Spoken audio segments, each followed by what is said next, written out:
आशा की अम्मी कहती है और कितना काम करोगी, बस कर दो, ये चाय पी लो और कमरे में आओ। आशा कहती है अम्मी बस थोड़ा सा काम है, अभी करके आती हूँ। तभी शकील की कॉल आ जाती है। वो बताता है कि यास्मीन की तबीयत खराब है, वो हॉस्पिटल है। आशा कहती है अम्मी चलते हैं पता करने के लिए। वो लोग हॉस्पिटल में पता करने आते हैं। अनुषा भी वहीं पर होती है। डॉक्टर कहते हैं आपकी पेशेंट को होश आ गया, कोई एक मिल सकता है। आशा अपनी अम्मी को कहती है जाए जाकर आंटी से मिल लें। अनुषा कहती है तुमने ताई को ऐसा क्या कहा है कि उन्हें हार्ट अटैक हो गया है। आशा कहती है हमें भी दुख और अफसोस है, लेकिन हमने आंटी को कुछ भी नहीं कहा। अनुषा कहती है तुम्हें अस्वद छोड़ेगा नहीं, एक दफा पता चल जाने दो। आशा की बहन अपनी चची से पूछती है अम्मी और आपी कहाँ पर हैं। तो वो बताती है कि यास्मीन बहन की तबीयत खराब है, हॉस्पिटल पता करने गए हैं। अस्वद हॉस्पिटल आ जाता है। आशा जाने लगती है। अस्वद कहता है मैं अच्छी तरह से जानता हूँ तुम क्यों मुंह छुपा रही हो, जो इंसान गलत होता है वही ऐसा करता है। तुमने अनुषा से क्या कहा था कि तुम मुझसे मोहब्बत करती हो, तुम्हारी इतनी औकात है कि तुम अस्वद की चाहत कर सको। आशा रोते हुए घर आ जाती है। उसकी बहन पूछती है आपी क्या हुआ है। आशा कहती है मुझे अकेला छोड़ दो।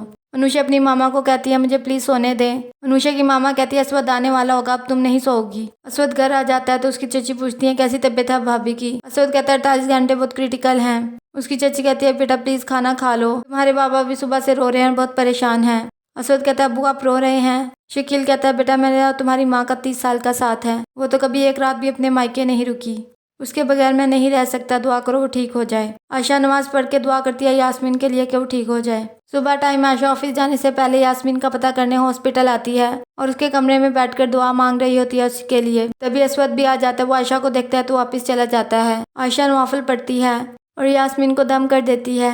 अस्वद कहता है आशा मैं अपनी अम्मी के बगैर नहीं रह सकता, तुम दुआ करो वो ठीक हो जाएं, तुम बहुत नेक हो, अल्लाह नेक लोगों की दुआएं सुनता है। आशा कहती मैं कोई नेक नहीं हूँ और अगर आप ना भी कहते तो भी मैं उनके लिए दुआ करती, और अल्लाह से ना उम्मीद मत हो, मुझे उम्मीद है कि आंटी जल्द ठीक हो जाएंगी। अनुषा अपनी दोस्त से बात कर रही होती है कि तभी उसकी मामा आ जाती है और कहती है तुम्हें पता भी है घर में सब कितना परेशान है, मैंने भाईजान को कभी ऐसे रोते हुए नहीं देखा, और अस्वद ने नाश्ता भी नहीं किया और ना रात कुछ खाया था। अनुषा कहती है जाहिर है वो उसकी माँ है, आप बीमार होंगी तो मुझे भी दुख होगा। तो उसकी मामा कहती है अल्लाह ना करे मुझे कुछ हो, तुम्हें समझाने की कोशिश कर रही हूँ मैं। आशा शकील के पास चाय और बिस्किट लेकर आती है और कहती है प्लीज कुछ खा लें, आपने कुछ भी नहीं खाया। आंटी को जब पता चलेगा कि उनकी बीमारी की हालत में आपने कुछ नहीं खाया तो आपको बहुत डांटेंगी। शकील कहता है तुमने अपनी आंटी को अच्छे से समझ लिया है। यास्मीन को होश आ जाती है।